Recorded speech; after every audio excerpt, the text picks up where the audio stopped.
Thank you for listening to Lone Star Community Radio. This program was broadcasted and recorded live from the LSCR studios in downtown Conroe, Texas. Lone Star Community Radio is supported by listeners like you. Donate and sponsor today. For more information on getting involved with Lone Star Community Radio, contact us at lscrstudios@gmail.com or visit us online at www.irlonestar.com.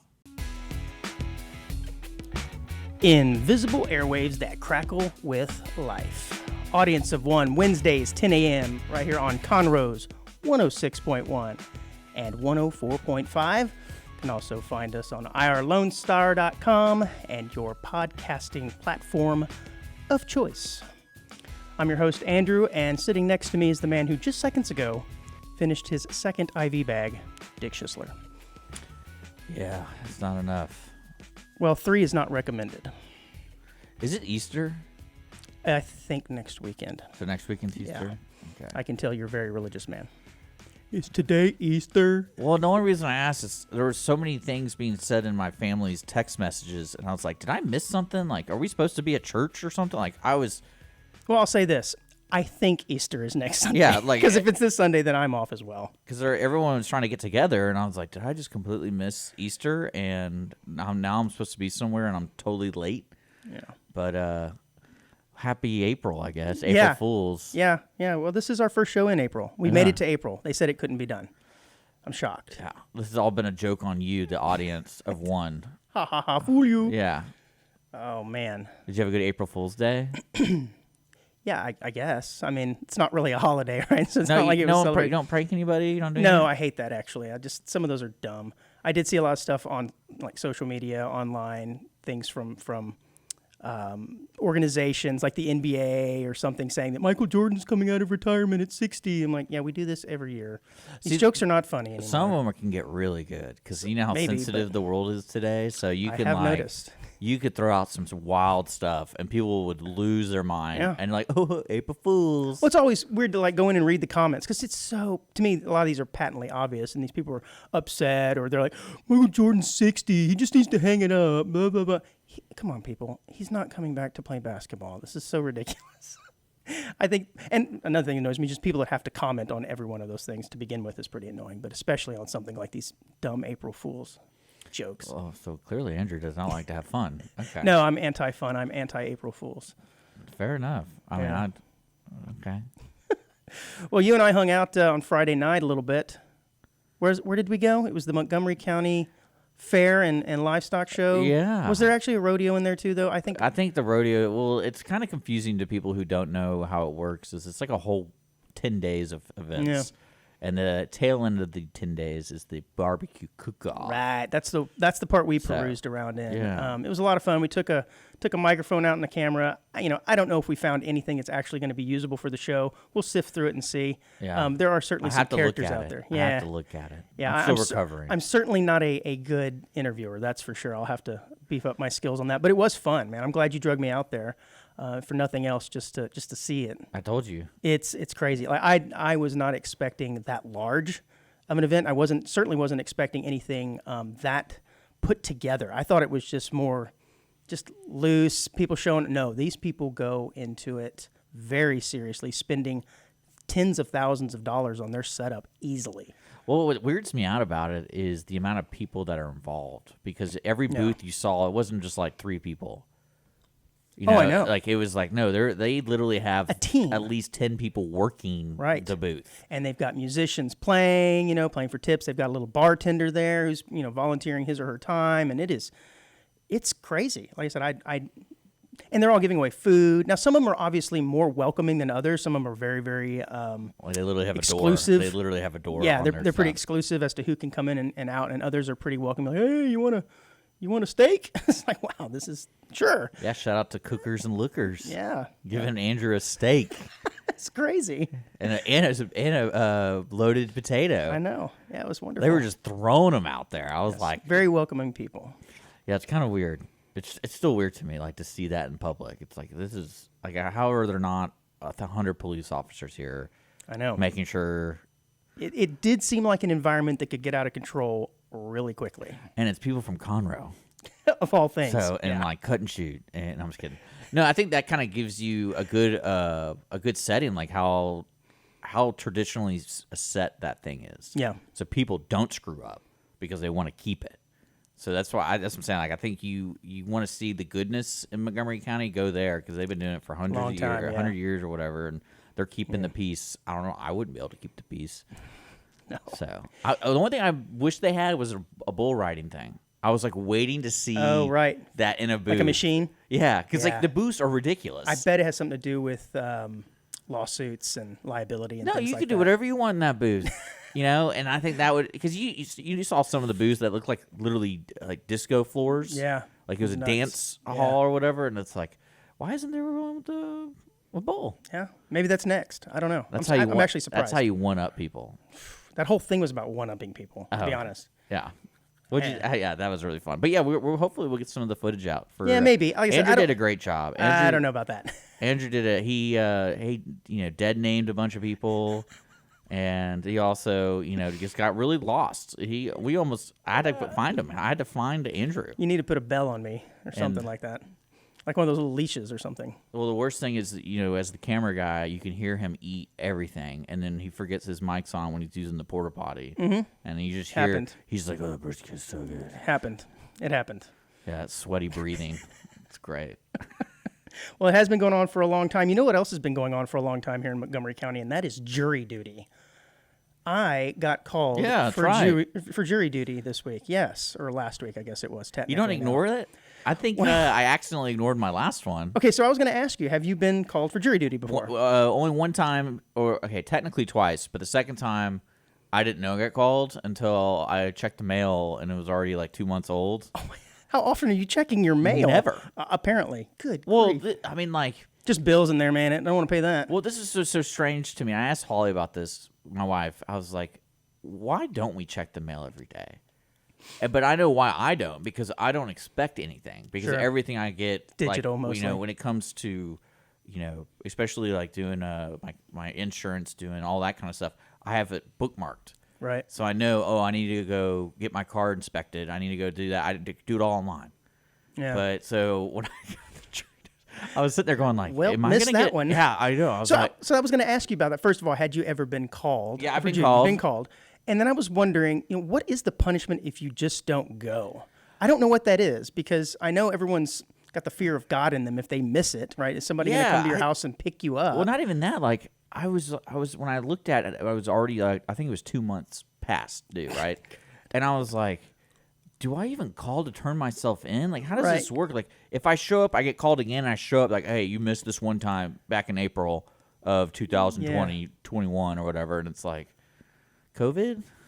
Yeah. Could you claim that? I don't know. But it seems like I get called more frequently than I should. So I've only lived in this area almost 5 years now. I believe this is the third time I've served jury duty just since I moved here, not including all the times in my previous residence. So I'm not entirely sure what's going on there.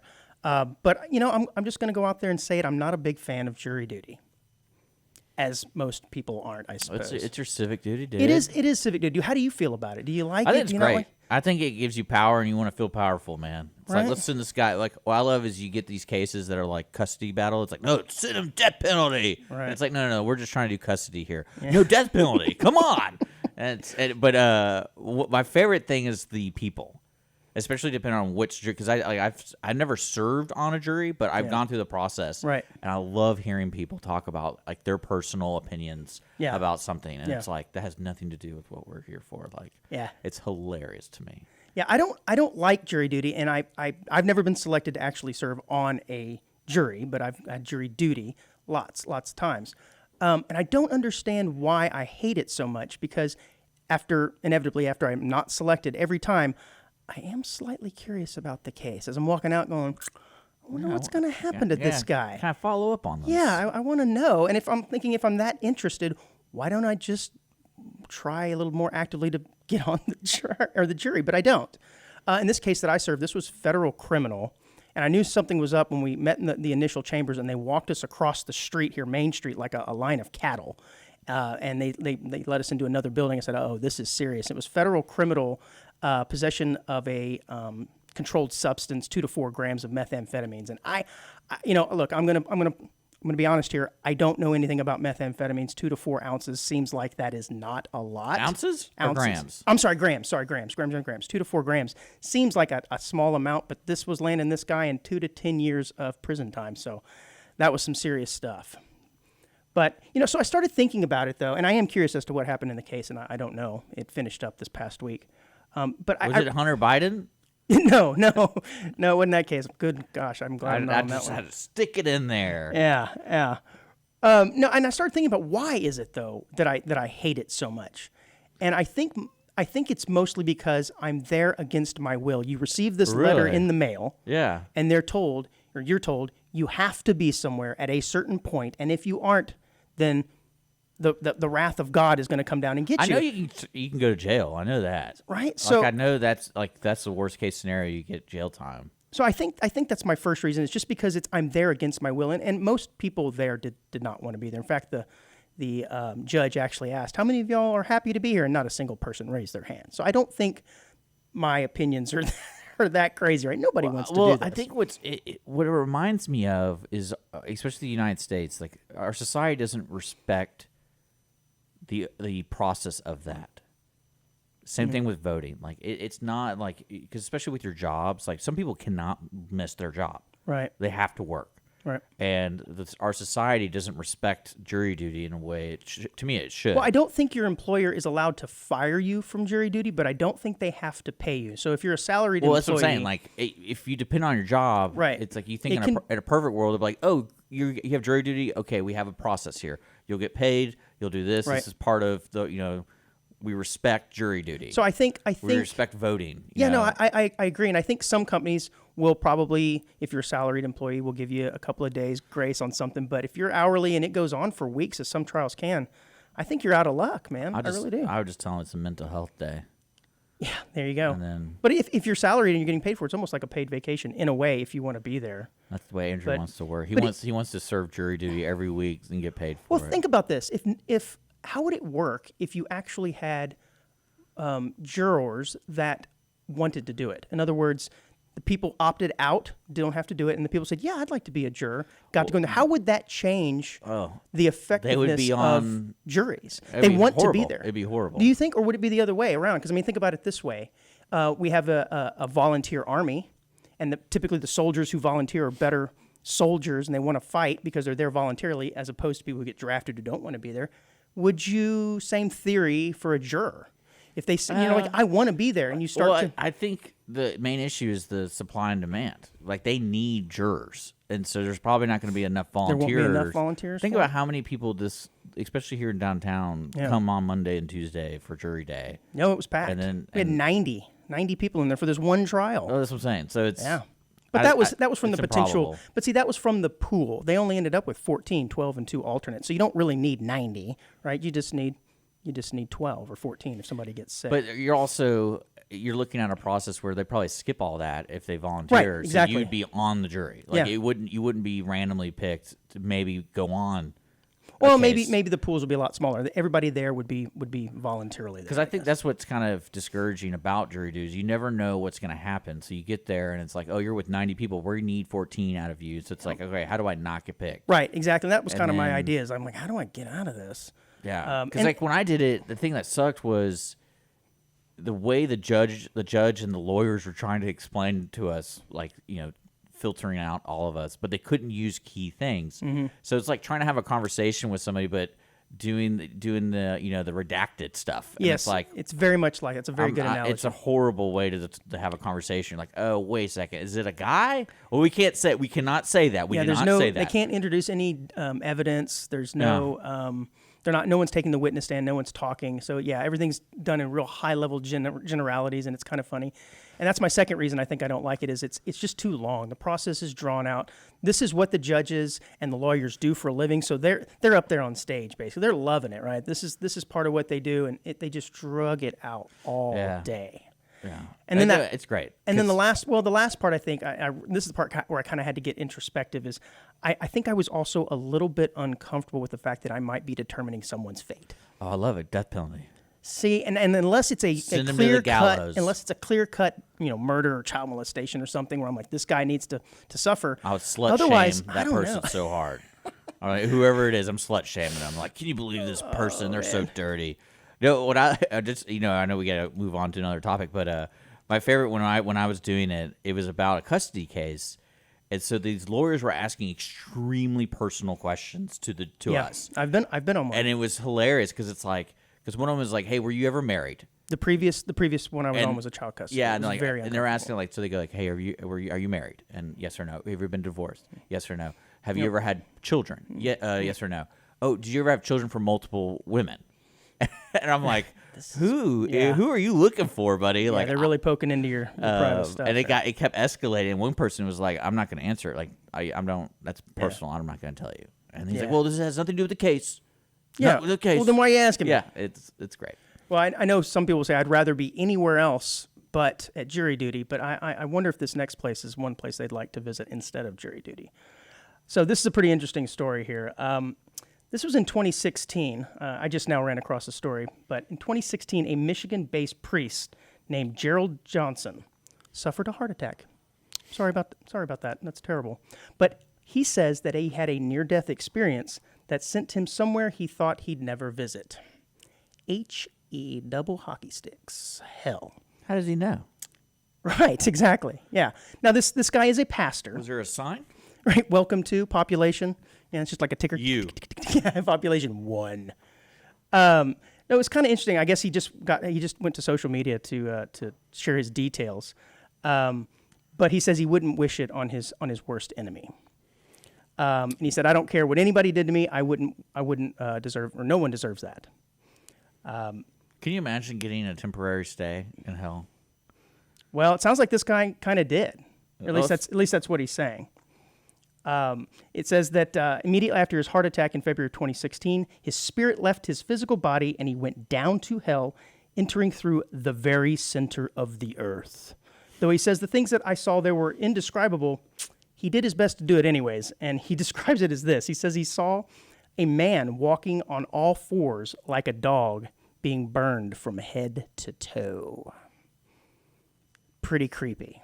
But I think the fact that this guy is a pastor, and so he's probably already thinking, well, no, I don't think he's making it up, but I think his mind is already sort of focused on the afterlife, that he's probably more predispositioned to experience something like this than maybe somebody else. Well, what's so wild about this is like, why do people care? Well, I mean, because it's one of those things like in today's world. Social media, everybody's always putting everything out there. It's like, oh, cool. Well, like, can you go back? So I was calling, this isn't real, whatever, until I read this part of the story. Oh, here we go. He said Johnson also heard music in hell, including Rihanna's Umbrella and Bobby McFerrin's Don't Worry, Be Happy. That sounds like the guy took a bunch of drugs. And he said that, but it was being sung to him by demons as torture. Oh, I loved it. But honestly, there are some medical reasons for this, right? So basically what has happened, this is not a phenomenon this is a phenomenon that happens somewhat frequently. And what happens is when there's a traumatic incident to the body, like a heart attack, the blood that normally goes to your brain is disrupted, oxygen blood. And so you start to have, your brain's basically left to operate normally without normal circumstances. And it leads to these really vivid sort of dreams. So you want to knock me out, dude? Yeah, I'm sure the guys from Slap League experienced some of these things. But yeah, so there's basically a reason behind this. I don't believe it for a second. I don't know. Do you think this guy really went to hell? I mean, why not? Well, I mean, it's possible, I suppose. Who cares? Again, who cares? Well, I care because it's pretty interesting. This is almost as interesting as that kid staying outside of his house for 1,000 days and still using the bathroom inside. By the way, he's still using the bathroom inside. We need to have that guy on the show. But what's interesting to me about this is so many people have these encounters, and it's like, but we have to believe this guy because he's a preacher. Right. It's a little different this time because, well, he's a man of God. Yeah. So I would ask him, you're going back, right? And he'd just be like, no, I got to change my life. It is kind of interesting, and they didn't cover that in the story. If he's a pastor, why would he be going to hell? I don't know. And like I said, I don't actually believe that he visited hell. I think this was just some sort of terrible fever dream. I'd like to believe he did, just because I can tell him you're probably going back. Well, I wonder when he was there if he visited or saw Marcelo B-Boy de Souza Ribeiro. Man, the names of these people. This guy is known for his eccentric inkings and invasive body modifications, including disgusting. fanged metal teeth, skin implants, and a split tongue. And you might be thinking, why am I bringing up this guy? Well, he has spent over the years about $29,000 trying to transform his body to look like an alien devil. Yeah, I pulled him up to show people. This guy is just, what a freak. I like it. And he believes that 98% of his body has been altered. I wonder if he was singing the Bobby McFerrin song or was he singing Rihanna's Umbrella? He looks more like a Rihanna guy. Yeah. I would say my personal hell would probably be the Bobby McFerrin song over and over again. I mean, that does sound pretty hellish. So he cut off fingers, so he has 3 fingers, basically. Well, so now he is a new body transformation. And that is to cut off his index finger to look more like an alien devil, is what it says here. I don't understand how this is actually allowed, like medically. How anyone... Money. But but still there's doctors take oaths to, do no harm and things like this. I'm surprised that this is allowed. That's all facade. Doctors don't care. They just want to get paid. He says that he's making a new modification, and this is the first one in the world. He does not believe that this has existed. To do this type of removal or modification. Well, what's amazing to me is they haven't talked about anything he's done himself. Because a guy like this, to me, is committed. So, like, I can see him going and like, oh, I want to split my tongue. Let me get the scissors out. Like, he seems that kind of a fool. Oh, yeah, he's a fool. But he says the procedure was carefully analyzed for 2 weeks. That's a long time. Prior to the surgery, with his index finger carefully cut off to the knuckle. They really analyze how to do this. What I love about this, because there's this moment in this man's life where he did the surgery, and then like he's trying to pick up a cup of coffee with his index finger and be like, dang, can't do that. But he analyzed it for 2 weeks. Oh, that's plenty of time. He's going bowling. He's like, oh yeah, can't even pick that up. Yeah, I can't even open this door. Oh. He says he's almost healed now, and he's starting to get used to using his new claw. I'm all for it. I figured you would be. Yeah, I think if you have enough money, you can get whatever you want. Yeah, I don't know how expensive this was, but it did say he spent $29,000 total to date. That's a lot of money. Especially if you want your children to be changed too. You should, if you can pay enough money, change my child into a devil child. Well, I might see this guy outside of Kroger soon. Oh, playing the violin? That's right, because it says, I'm managing to do everything as usual, such as writing, tattooing, and playing the violin. Yeah, this guy sounds great. I think it's... Oh. Yeah. Well, I thought it was interesting. I don't know if you actually, staying on this whole idea of death, if you saw this story recently. It's actually a woman from Texas. She's like the living dead girl. Her name is Paula Winslow. And in December, her husband passed away. Again, sorry to hear that, Paula. They were actually separated, but they didn't have any joint finances. But she received the birth certificate, the death certificate in the mail. And she said all the information on it was correct, whatever. I guess you have to sign off on it, and she's done. But a few weeks after that, she got a letter in the mail that was addressed to the estate of Paula B. Winslow. And she thought, wait, the estate? That's kind of strange because I'm still alive. What happened, apparently, someone clicked the wrong box. On paper and in electronic records, she was dead. And this has huge implications, as you can imagine. They started to close down her mortgage. They shut down her credit cards. Then her 401k was trying to get a hold of her or someone in her estate because they were trying to close out her 401k to find out who to send money to for her beneficiary. She's like, wait, no, my husband's dead, or actually separated, ex-husband, not her. Maybe he did this. From his deathbed or something? Yeah. Or in the afterlife? That's a good joke. That's how you get a person you hate. It's like, I want to put you through bureaucracy. You're going to love it. That is a good one. Yeah. I wonder what LifeLock could do for this type of situation. This is more than just stealing identity. Yeah. This is making you dead. Yeah. It says that these occurrences are rare, but they do happen. Approximately 3 million deaths are reported to the Social Security Administration each year. And they're fairly accurate. But there's a few that skip through every year. I like it. That poor social worker was sitting there just typing it all up, and it's like, oh, hold on, is this Mr. or Mrs.? I can't quite read that. Let's just do both. Let's just cover our butts, and let's just do both. God, that's got to be horrible. It says less than 1/3 of 1% have to go back and be corrected. But I mean, if you're looking at 3 million, I'm not good at math, but well, that's several thousand every year that this happens to where you're legally dead. But I guess if you're legally dead, you can kind of get away with a lot of stuff. It'd be interesting. Yeah. I mean, like, especially the paperwork. Yeah, no doubt. That's just big implications, obviously, man. But anyways, so I feel like you're one of these guys who wouldn't mind being legally dead.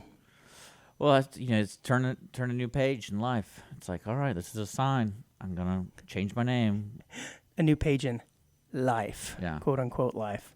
Yeah, she said she's had to spend anywhere from 1 to 2 hours every single day trying to work on this. Well, it is kind of like a domino. Like once it starts going, you're like, oh, great. Now you don't really think about how much your life impacts certain sectors of society. Yeah. And it's all of a sudden, like, especially like the 401k, like, can you imagine trying to tell people on the phone, well, wait, it's me. I'm here. Oh, no, we cannot confirm that. We have to confirm it. And it's like, it's almost like it's easier for her just to forward everything to this new identity she creates. You know, it's like, because I can imagine her, like, just constantly, like, do I need to send you a picture of my birth certificate? Or the newspaper with today's date? Yeah, it's like, because some people are like, no, ma'am, you're dead. Like, this person's dead. We can't confirm it. How do you confirm you're alive? Well, yeah, exactly. It seems like it's easier to confirm that you're dead than alive. So apparently this is called the Death Master file. This is all the names that come in every single year. Sounds important. Yeah. It says the Death Master file, which was created in 1980, now contains more than 101 million records. And that's where she ended up on that list. But Death Master file. Yeah. And she also had good credit. Apparently, credit was absolutely destroyed after that. Creditors were calling her because things were getting closed, and she had reoccurring charges and things like this. But again, the conversations she'd have are pretty hilarious. Like trying to convince even the simpleton of like the credit card people, like, I'm alive. Oh, ma'am, that's not why we're talking right now. We're trying to figure out to pay off this. It's like, no, I'm alive. Like, I want to continue. Yeah. Well, I figured we'd finish up this first half of the show with an upbeat story, something that makes me happy. Okay. Okay, and I know you're on social Did media. that kid burn in a treehouse? You are all about that kid. We're gonna have to have him on now. I really think that. No, this is a story about life. It's terrible. This is a story about life and a happy couple announcing the birth of their third child. You may want to put the picture of the happy family up on the video if you haven't already. But this is about a man named Kristen Montenegro, and he previously hit headlines after revealing his plans for a dreamy wedding with his boo, Natalia. And they already share a son and a daughter. I guess he was worried about getting married, so they had 2 kids prenuptial. But the problem here is his wife is a rag doll. And as you can see there from the picture, so are his kids. Yeah. This is a beautiful story, though. This clip has already racked up 3.5 million views, which reveals an intimate image from their hospital, which I guess is just a mock-up in his house in the corner of the room. But he, after giving birth, Natalia, there was a caption that says, "Welcome, Sammy Montenegro." Isn't that cute? So he's named his child Sammy.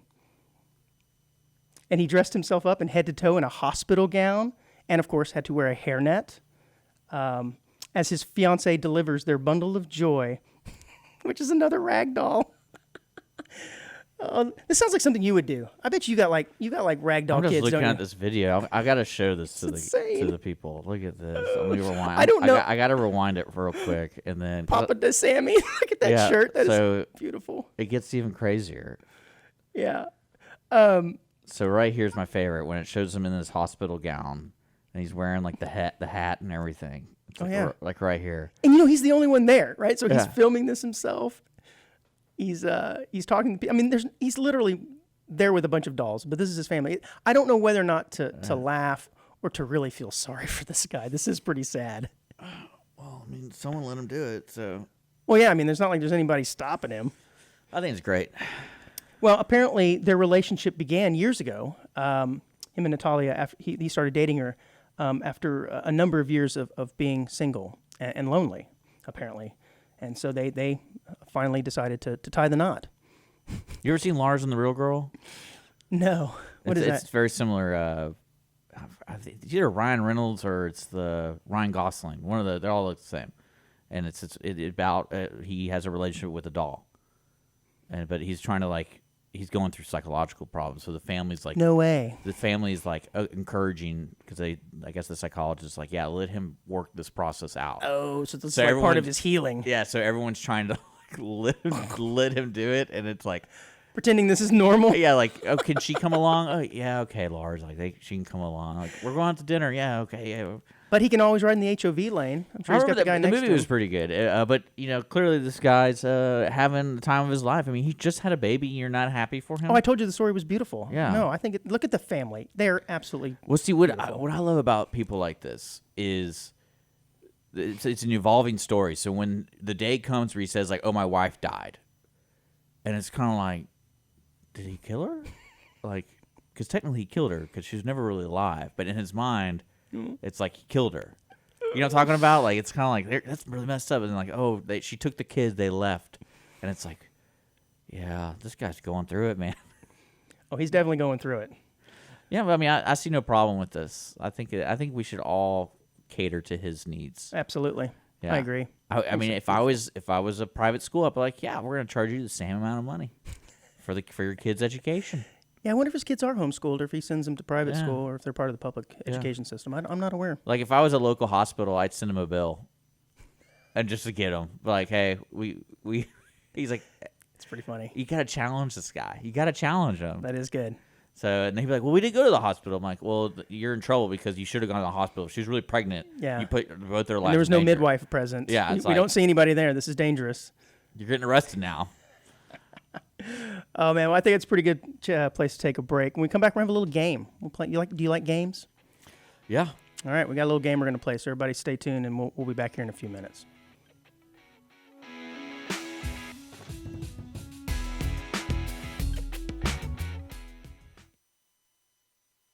Audience of One, Wednesdays at 10 a.m. right here on Conroe's 106.1 and 104.5.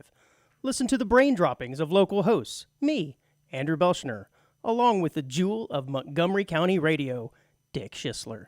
Topical musings, news stories, oddities, or just weird conversations that we normally have with ourselves, all mixed together with the occasional guest.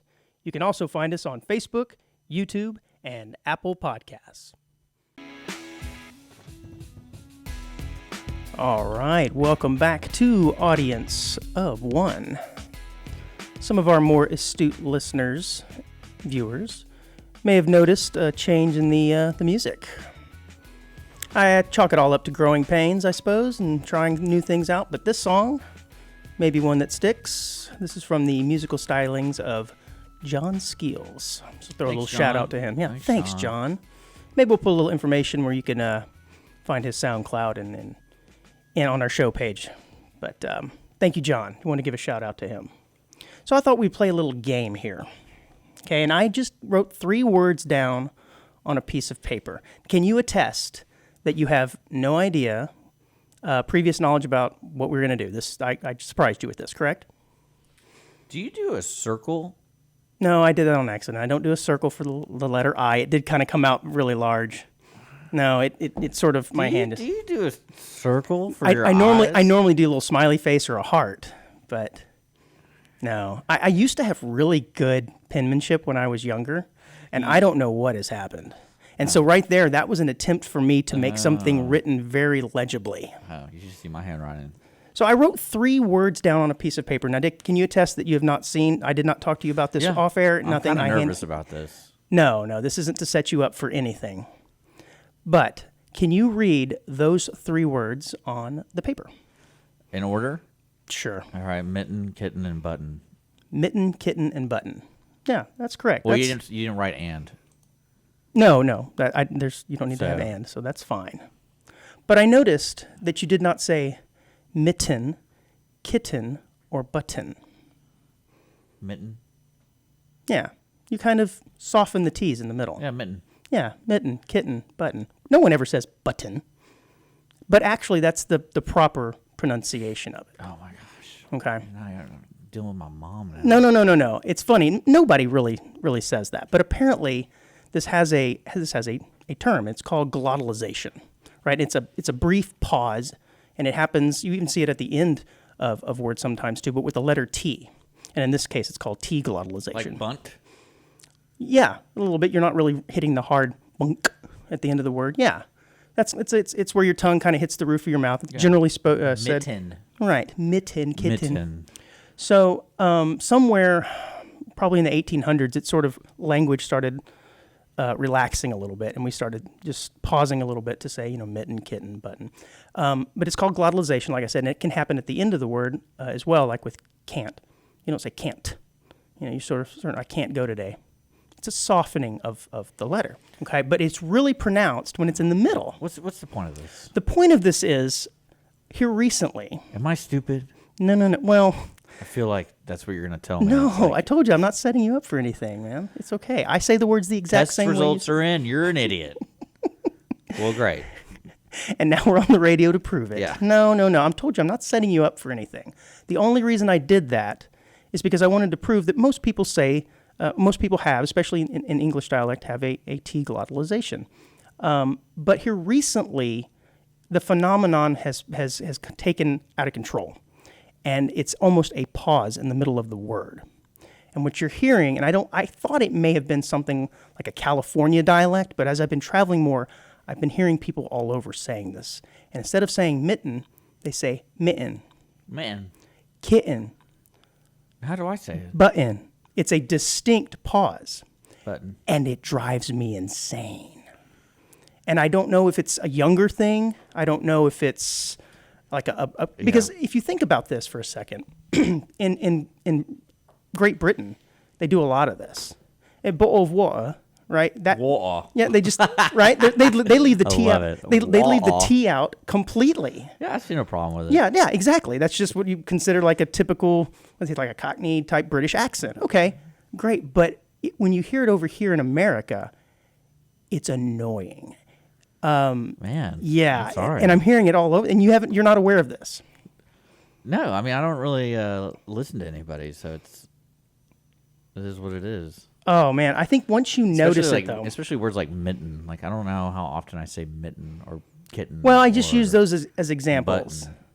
I just use those as examples, but it's out there, and I think it's actually growing. It's like a growing trend, and I'm wondering if this is something that started on social media and people are picking up on it now and almost subconsciously doing it. Yeah. And it, like I said, once you hear it, you can't unhear it. Fair enough. So next time you hear, you go, oh my gosh, Andrew, that's right. It's what he brought up, the T glottalization. And then you can bring this story up with your friends and you'll seem really, really smart.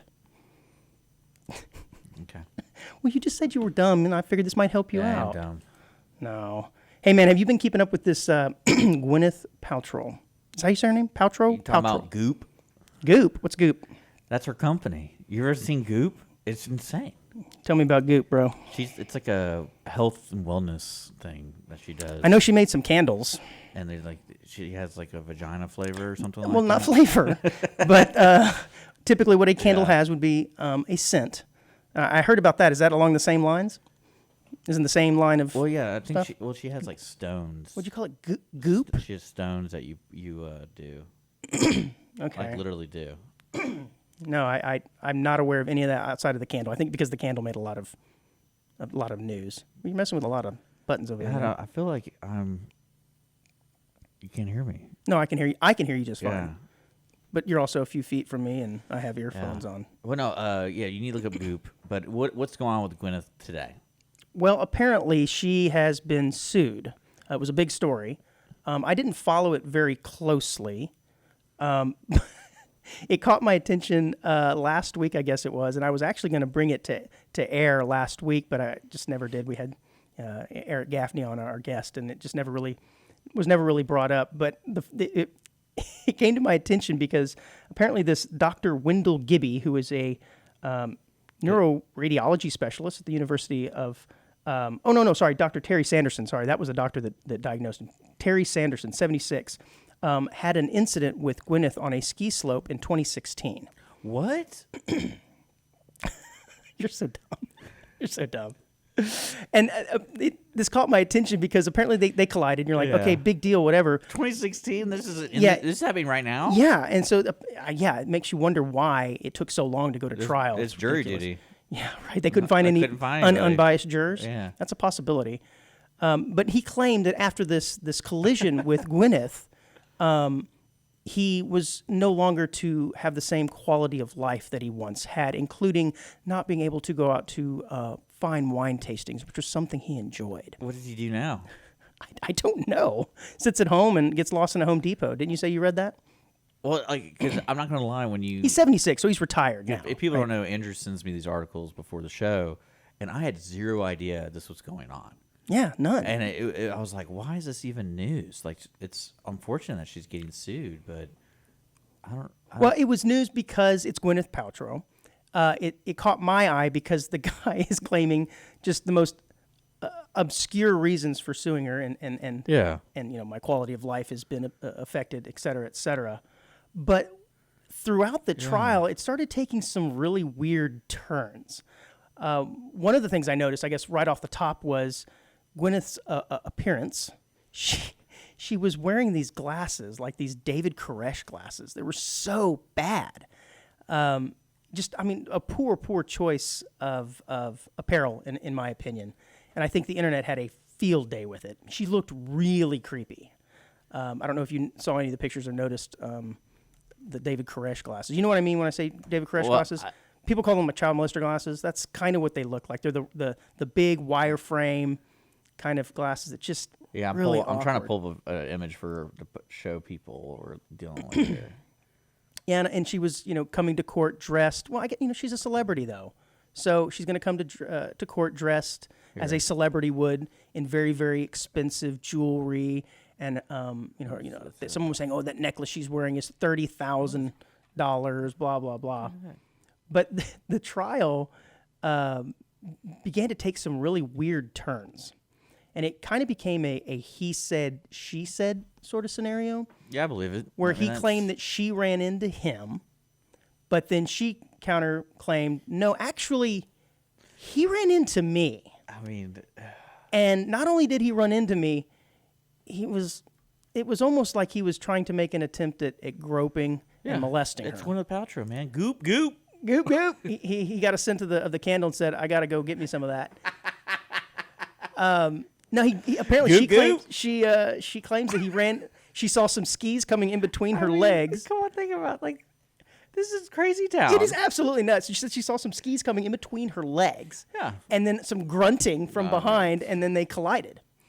Well, I guess we haven't really said, and I don't fully understand. Like, he actually got injured. Like, it wasn't like, it was just a mishap. It's like, he broke ribs. I think so. And I think so. So it was an accident. Like, there was an accident. Somehow, he broke ribs, and it's her fault somehow. The doctor says that after the incident, he deteriorated abruptly, and many of his activities that he loved to do stopped doing. He stopped doing. That's unfortunate. I mean, I think it's, especially 2016, I feel like something else is going on with this where he wants to be involved, because once this case is over, I think this guy's going to even lose his mind even more because he wants the goop goop.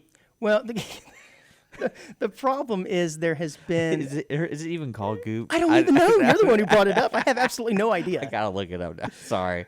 The problem is, though, in between now and 2016, there have been pictures that have surfaced of Sanderson going on vacations across the world, traveling, drinking his wine, doing all these things that he said that he couldn't. So he's just suing for money, right? That's what I'm guessing. Yeah, okay. I mean, he sued and a for lock of hair. $300,000. Yeah, $300,000, a candle, and some hair. Oh, can you imagine, like, the lawyer coming to you and be like, all right, this is what we need. They want money, but they also need a lock of your hair. But like, what the heck? Like, I'll give them 2 locks if you take away the money part. Like, right. No, it's where the whole case got really, really awkward. And then, so the case, I guess, wrapped up at the end of last week. Whoa. And he was found not guilty. Or wait, how would you? She didn't owe money. She didn't owe him any money. How does that work? She won. She won the case. Yeah, don't go to goop.com. Yeah, okay. Yeah, I'll keep that in mind. This is wild. I've never really actually looked at Goop. No, I haven't. It's either. like I hope you're still not sharing them. camera. Oh, no. Like, I'm on this website, right? And it's like, oh, clothes, jewelry, cool. And then you keep going down, all of a sudden it says pleasure shop. It's like, what's going on? What's going on? Well, maybe Goop, Mr. man? Sanderson was after his own version Yeah. of a pleasure shop. I'm not entirely sure, but he did not, alas, he did not get any money. I wanted to ask you this because when you sent this article, I had this thought. You know, ever since the Johnny Depp trial thing, it's almost like celebrities are taking advantage in a weird way. Like, I don't think they're like, I can totally see in the future a Gwyneth Paltrow orchestrating this court thing to get her name. Because Maybe for struggling actors and actresses, but she's a big, well, that's she's a what I'm big saying. name. Like, it's so bizarre to me that we talk about the way she wears her glasses, and that became No, she did make a poor internet, choice. Well, something it became internet hot Fodder, stuff. yeah. Yeah, and it's like I can see actors going like, we needed something in our career to get a little bump. So what how can we get attention without seeking attention? It's like, oh, let's go to sue somebody. Yeah, maybe that's what Billy Bush did. Billy Bush? Okay, with Donald Trump. He was the. Did he go to court or something? No, he interviewed him and never mind. Oh yeah, I like that. I like that. Okay, I thought, man, did he get sued for going in that bus with them or something? No. That's locker room talk. I don't man. know. That's locker room. It's locker room talk. Goop. Yeah, goop. Locker room talk. No, I think that could possibly be a case for the struggling actor or actress, or maybe who's past their prime and trying to get back into the limelight. I don't know if that's the case here. Well, I don't know. Because this was in 2016, man. I know, That was a long time but ago. I'm saying like, why?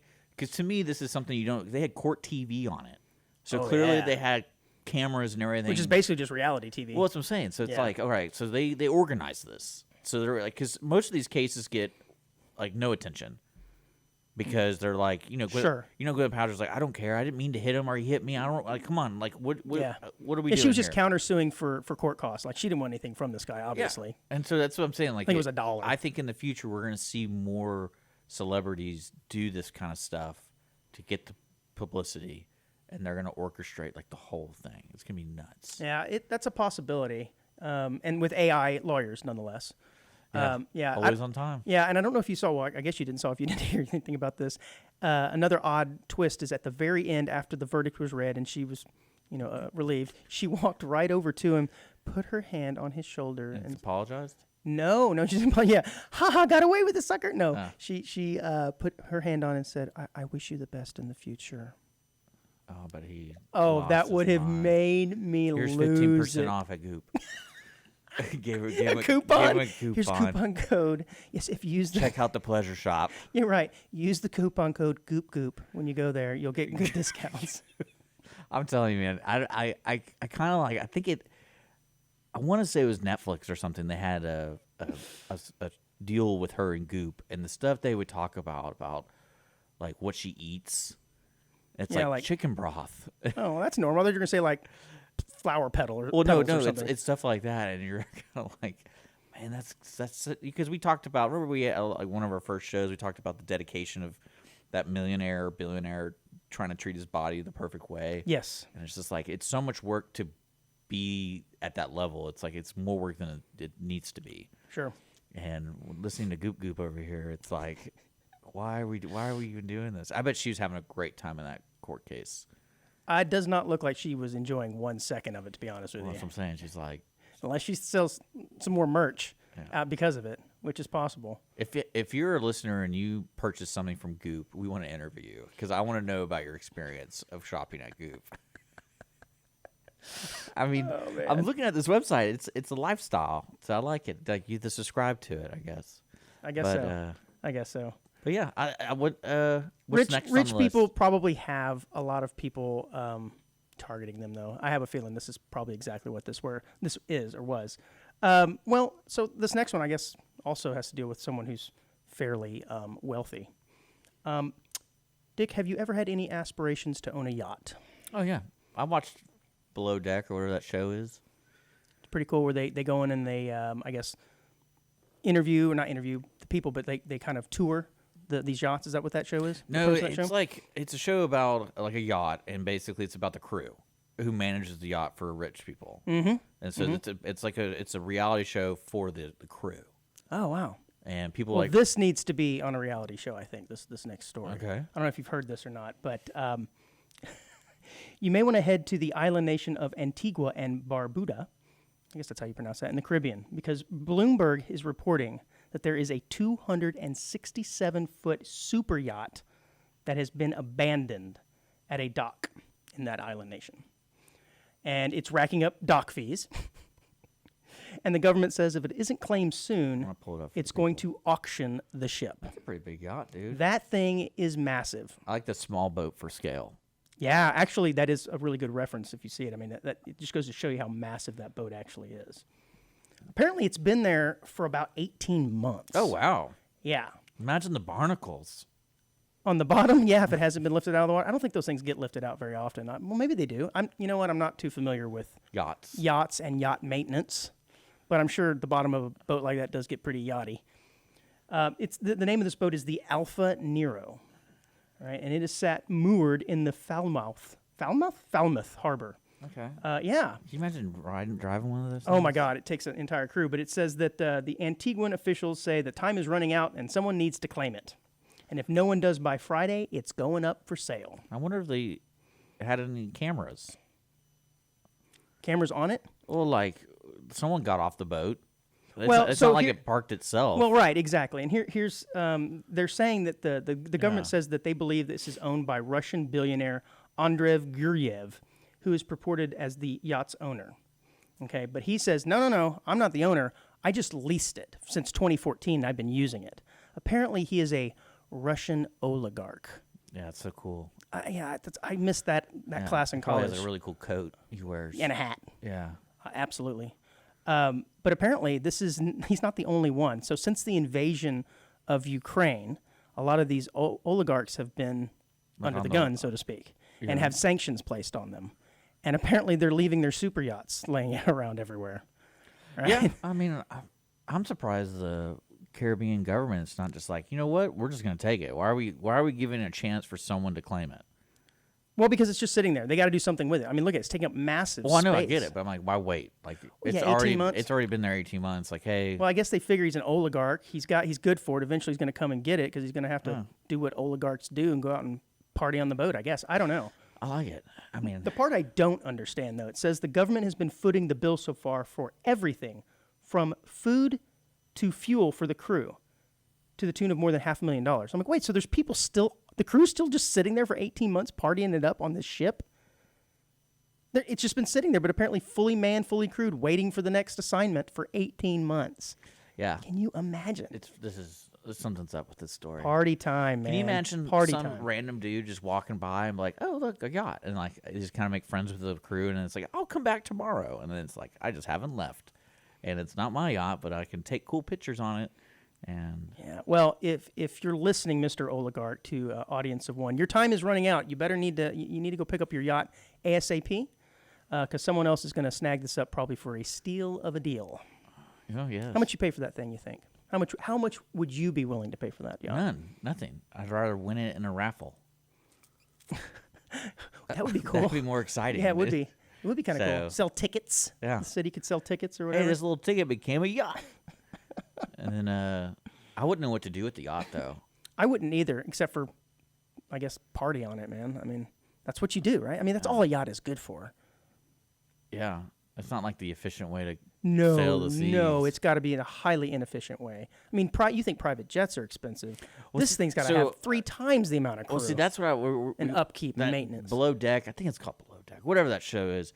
That's what kind of creeps me out sometimes because there's so many crew members on the boat to make the boat work. And there's like one person that's a guest. That's what I'm saying. It's extremely expensive. And I'm like, I'd be really nervous because there's more of them than there is you. So if things had to go down on the ocean, it's like I'm first to go. Like a coup. Yeah, like I'm first to go. Oh yeah, no doubt. Although you're footing the bill for everything, so yeah. But people hate the rich now, and they're gonna be stabbing me and be like, tax the rich. They might, but if your paycheck comes directly from this guy, I don't think true. You I don't know. hate him that much. Although right now they're being taken care of by the government. Yeah, which is nuts. Yeah, I mean I'm getting a tan. I just assumed if no one was renting it. I mean, that makes them sound like they're indentured servants. It's like they cannot leave this boat. Yeah. You think after 6 months of your employer not showing up, it's like, I'm going to go find a job. We're in the Caribbean. I'm going to go find another job. Like, Elon needs to pick that up. You're talking about him building an entire town. He could just have people live there on the ship and work for Twitter. Yeah, that'd be great. Or he could go and take it out in the middle of the ocean and have rockets fired up from the middle of it. I mean, he can do a lot of things, but he could. Except, well, never mind. All right, do we got time for one more story? Yeah, dude. I'm not keeping up with the time, so my apologies. This last story is pretty funny. I know you're going to get a kick out of it, but apparently 2 inmates have used an awfully interesting utensil to escape from jail in Virginia. They used a toothbrush. Okay. So I'm not entirely... I feel like that's like a normal thing. I feel like that happens all the time when people break out of prison. It's like using a toothbrush? Well, they use like a spoon, or they use like, a toothbrush. A spoon to me seems like it might be a little more durable if you're trying to dig out somewhere. It at least has some scooping properties. But a toothbrush, I don't think you could do much damage with it. Well, apparently these 2 guys did. You had John M. Garza, 37, and Arlie Nemo. Oh, his last name's Nemo. What was that? 43. Were discovered missing from their cell around 7:15 Monday. I guess this would have been last Monday. The Newport News Sheriff's Office said in a news release. During the preliminary investigation, authorities found the men exploited a construction design weakness, you think, by using primitive made tools made by a toothbrush and a metal object. Oh, well, there's the metal object. That should be the headline. What's the metal object then? It doesn't say. A shovel. Right, exactly. Oh, yeah, it's he like Grubhubbed it. Thank you. I was going to say that maybe they got it from Grubhub. But that's ridiculous. I thought it would be a little bit more exciting. So if you could show the audience the picture, I don't know if you still have it pulled up. I got it. Of the hole that they made in the brick wall. I'm looking at that thinking, there's no way that a toothbrush... well, maybe, they do sell toothbrushes in soft, medium, and hard. Maybe this is just a hard bristled toothbrush. Maybe it's electronic ones, like... Right, the ultrasonic. Goop, goop. Yeah, ultrasonic goop, goop toothbrush. But it says the tools allowed them access to the untiered bars between the walls, and once they gained access to the rebarb, they used it to escape. But that's pretty impressive. However, the thing that really caught my eye is how they were caught, or where they were caught. And this was at the local IHOP. Yeah. They went straight to IHOP after this. Yeah, I mean... But hey, at least they can brush their teeth after the meal, I guess. Yeah, I guess you really want those flapjacks. Yeah, I mean, I guess so. I don't know where the first place I would go is, but IHOP's pretty high up on the list, to be honest with you. Especially I guess they got turned in. Like, they were still wearing their yellow or orange jumpsuits and stuff. Oh, that reminds me. When I was... in jail? In jury duty, the jumpsuits are a real thing. Okay, duh. But the old school black and white ones that you see like on a 1940s cartoon, they still use that here in Montgomery County. And we were out on a break one time when the lawyers were talking about, whatever people they wanted to pick on the jury, I guess. We were just standing out in the hall, and here come just a line of those guys, and they're within feet of us, right? Like, you could just reach out and touch them, which is really creepy because they're looking at you. Now, they have shackles on their feet, and they're handcuffed, so they couldn't do anything to you. I mean, I guess they could spit on you if they wanted to or run up and bite you. But the thing that stood out to me was the fact that they were wearing black and white lined jumpers. And it was cool. I was like, oh, I didn't know that was a thing. I've seen like the solid orange or the solid like bright neon green, but I've never seen the jumpers like that. It looked like something out of like Popeye from the 1940s cartoon or something. I don't know I wonder what the original design purpose behind that was. Obviously to stand out. Were these guys caught in the IHOP? Were they wearing all that But that's stuff? what I'm saying. I don't know if they were. It's pretty stupid to do. Yeah. I'm guessing they were wearing some kind of prison outfit. I mean, you think they would be like getting it to go? You'd 'cause- think. well, I guess, but they don't have a vehicle, so. Yeah, but you don't want to be just sitting in the open, like. Oh, I thought you were talking about like curbside service. Well, you pick it up and you go eat in the forest or something. Like, you're on the run, guys. Let's be real. Yeah, I know. I think if I was on the run, I don't know that I would go to the IHOP first thing. I'd let it cool off a little bit. The heat, let the heat you go up there and pick off it of up. my back a little bit before Yeah. I decided to venture out to the IHOP. Maybe eat some bugs and grass for a little bit, and then go to the IHOP. Not straight there. That's literally the first place they went. I like it. I mean, there's a reason they got caught.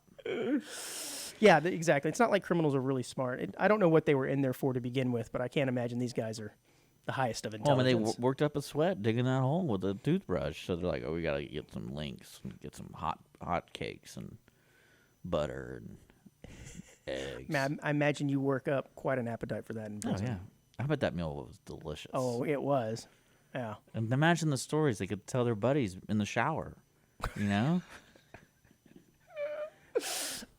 Shower story. Oh, man, I think we need to end there. I But like it. You good? yeah, goop. All right, man, that's all we got for this week. Join us next week for some more crazy frivolity from Audience of One with Andrew and Dick. Oh, we are now on Spotify, by the way, guys. So if you don't have Apple phone and you don't do the Apple podcast, you can find us on Spotify. Of course, the YouTube, Facebook, irlonestar.com, and over the air here, 106.1 and 104.5 locally in Conroe.